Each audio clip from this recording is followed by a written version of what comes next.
Madame, Monsieur, bonjour. Vous êtes sur Ziana TV et Ziana TV se trouve en ce moment en compagnie de Gervais Louembe, l'auteur de Au Congo, Terre d'inspiration. Au Congo, Terre d'inspiration, c'est le dernier ouvrage de Gervais Louembe qui vient de paraître. C'est une auto-édition. Et le livre, comme le dit l'auteur, c'est une invitation, une excursion à la découverte non seulement du Congo en tant qu'entité géographique, mais en Congo dans toute sa globalité. Et avec l'auteur, nous allons, pendant quelques minutes, parler de cet ouvrage qui, j'espère, vous plaira parce que c'est un travail de longue haleine, c'est un travail d'intellectuel, c'est un travail de passionné, c'est un travail de passionné de culture également, puisque cet ouvrage au Congo est divisé en plusieurs chapitres. Il y a le volet art et culture, il y a le volet histoire et géographie, il y a les volets économiques, il y a également le volet sportif. Bonjour Gervais Louembe. Bonjour Anthony. Au Congo, terre d'inspiration commence par un magnifique poème que j'ai eu plaisir à lire. Je l'ai même publié sur ma page Facebook tellement merci. Il m'a fait voyager ce poème et on sent toute la passion, toute la tendresse et tout l'amour que vous avez pour ce mot au Congo. Oui, effectivement, parce que c'est une terre d'inspiration, parce qu'elle est captivante, cette terre, parce qu'elle est généreuse, cette terre, elle est luxuriante, cette terre, elle est riche, cette terre, mais malheureusement tellement bafouée, tellement souillée par tout le monde et n'importe qui, mais elle a toujours résisté. Il était temps peut-être que nous autres, Congo, c'est-à-dire habitants et originaires du Congo, puissions le dire à la face du monde. Trop peu de gens ignorent à quel point ils doivent beaucoup à la terre Congo. Et il était bien que des fils, parce que ce travail, comme vous le voyez, n'est pas un travail personnel, il est d'abord collectif dans son écriture et dans son élaboration, mais également collectif parce que vous faites vous-même. Et vous dites à la fin que Congo, tu es un mystère. Oui. Et en quoi on peut dire que le Congo est un mystère? Mais parce que la terre entière doit quelque chose au Congo. Si par une baguette magique, on faisait disparaître le Congo, le monde se retrouverait 4 siècles derrière. Jugez-en. Pas de Congo, pas de programme Apollo. Pas de Congo, pas l'arrêt même de la guerre mondiale, parce que à un moment donné, il a fallu de l'uranium pour faire un certain nombre de choses désagréables, certes, mais qui a été impliqué. Pas de Congo, pas de coltan, pas d'ordinateur, pas de téléphone portable, et j'en passe et des meilleurs. Donc, vous voyez que le Congo est une terre mystérieuse, pourtant avec tellement de problèmes et de misère et de guerre. Et à ce moment, le Congo, vous êtes fils du Congo, originaire du Congo, vous vivez en France depuis de nombreuses années.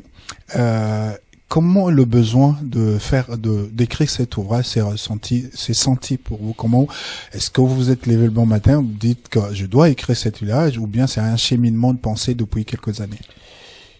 Certainement une certaine nostalgie avec l'âge aussi, mais il faut dire que la situation actuelle nous y a un peu aidé, parce que la crise sanitaire que nous traversons aujourd'hui nous a conduit à un confinement forcé.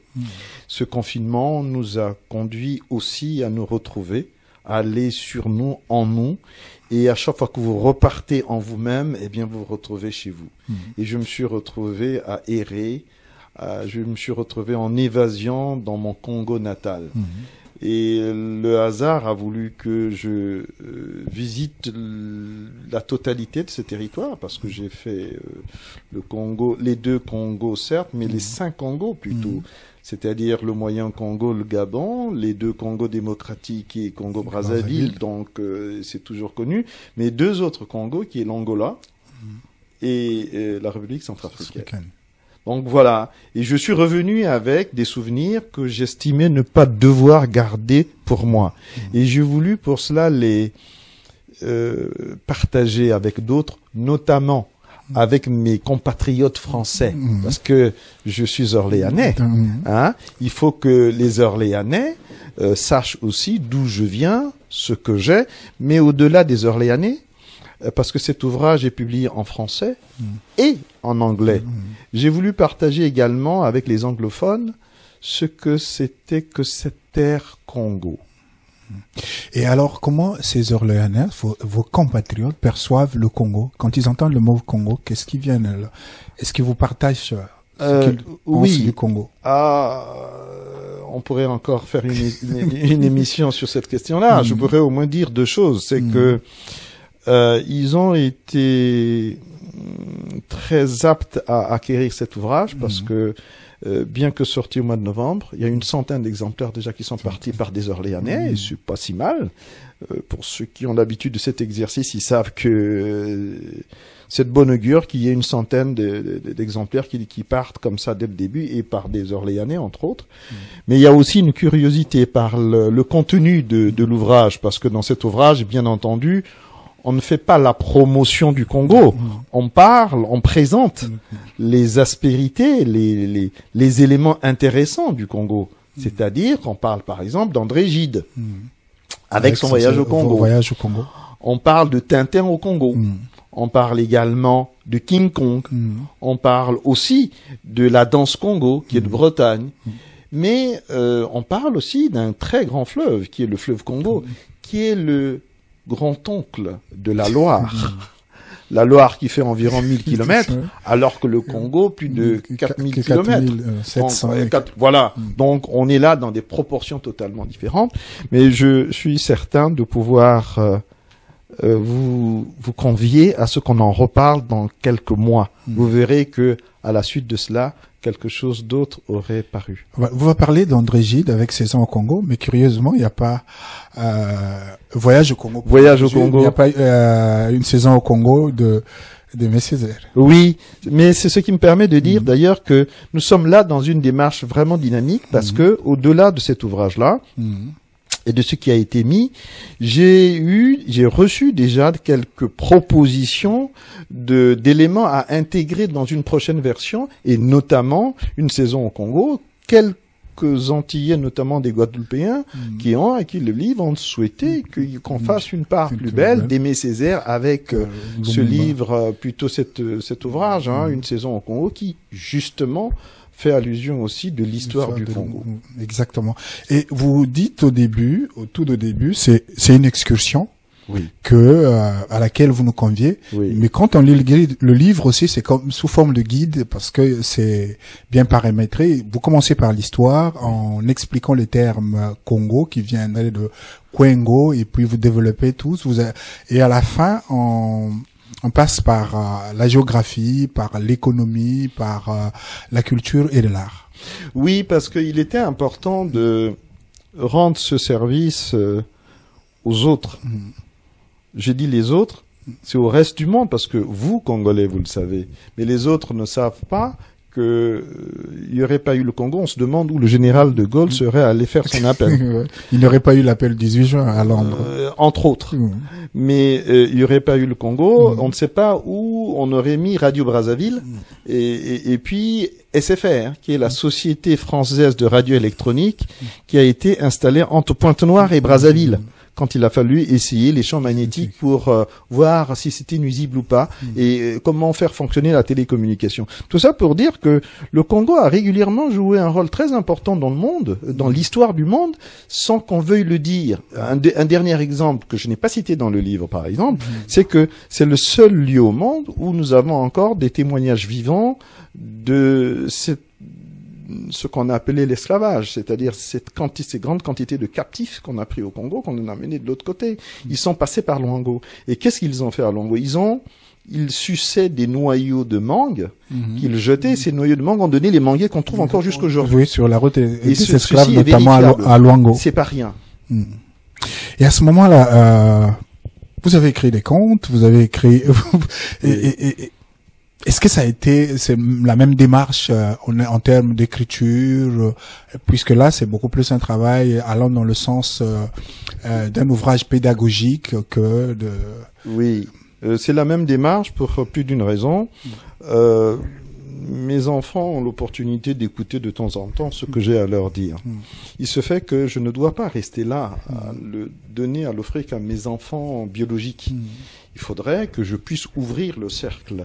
C'est ce que chez nous on appelle ne pas avoir chincheli, c'est-à-dire ne pas être obscurantiste. Quand vous avez quelque chose de bien, ne le donnez pas à vos enfants, donnez ça aux autres enfants également. À tous les enfants du quartier. J'ai l'opportunité et la chance d'avoir été au village, c'est-à-dire que quand j'étais plus jeune, mon père, tout en ayant une situation, mes parents en ayant une situation, en somme toute de cadre, disons, ayant une vie confortable, on va dire occidentale, m'obligeait à aller au village passer des vacances. Donc j'avais les deux extrémités, en ville où j'avais une vie normale de citadin, et pendant les vacances, je repartais au village, et là, j'affrontais une autre vie de villageois. Et cette vie-là, oui, de villageois m'a permis d'autres enseignements. Oui, de découvrir des choses formidables. Et c'est comme ça que je vais entendre, écouter, et surtout retenir les contes. Donc les contes que je publie sont pas des contes inventés comme on en trouve ici ou là. Non, ce sont des vrais contes de village. Les vrais contes du village, ce sont des SMS qu'on a reçus depuis la nuit des temps. Et c'est pas rien. Et ça a un sens profond. Généralement, c'est à écouter en 3 dimensions. Et ça, ce n'est pas banal. Donc j'ai voulu partager ces contes-là avec les autres. Mais j'ai voulu également, dans la même démarche, partager ce que je pense savoir de ce territoire Congo avec les autres habitants de la planète. Malgré des années, malgré la vie à Orléans, Gervais Louembé restait un enfant du Congo, un enfant du Kwilu. Oui, j'ai les pieds bien enracinés dans le Kwilu et la tête bien en France. Et puis je pense que la circulation se fait bien. Depuis le Kwilu jusqu'ici et vice-versa. Alors maintenant que le livre est sorti, vous l'avez en main, vous avez quel sentiment? Est-ce que le devoir accompli? Oui, je ne cache pas un immense sentiment de bonheur. Bonheur parce qu'il me plaît, il est beau, il est joli à regarder. Je crois que c'est rien. Perfectible, certes. Il y a toujours des choses, on dit, tiens, je devrais plutôt le refaire comme ceci, etc. Mais je peux vous dire dès à présent qu'il y aura une seconde édition, parce que beaucoup parmi vous et vous-même, Anthony, vous m'avez fait des propositions en disant, ouais, mais pourquoi vous n'avez pas mis ceci? Et je pense que je vais l'intégrer dans une prochaine édition, qui sera certainement à l'orée de l'année 2022, fin 2021, mais on fera une nouvelle édition où on essaiera d'intégrer un certain nombre d'éléments apportés d'ici de là par certains d'entre nous. Et c'est de l'auto-édition? Oui, c'était de l'auto-édition. Aucune maison n'a voulu de votre projet? Non, j'ai la chance et peut-être l'honneur d'avoir la possibilité d'éditer auprès de plusieurs éditeurs et j'en ai fait la preuve. Les livres de contes, j'ai publié chez l'Harmattan, chez Agoria. Voilà, chez Paris aussi avec ma Wawa. Il y en a d'autres encore, même ici à Orléans, Déméter. Non, j'ai voulu tenter aussi l'expérience de l'auto-édition.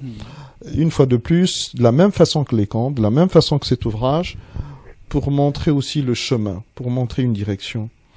Il arrive à un moment donné, il faut que les nôtres comprennent la nécessité aussi de s'éditer soi-même quand on ne veut pas de vous.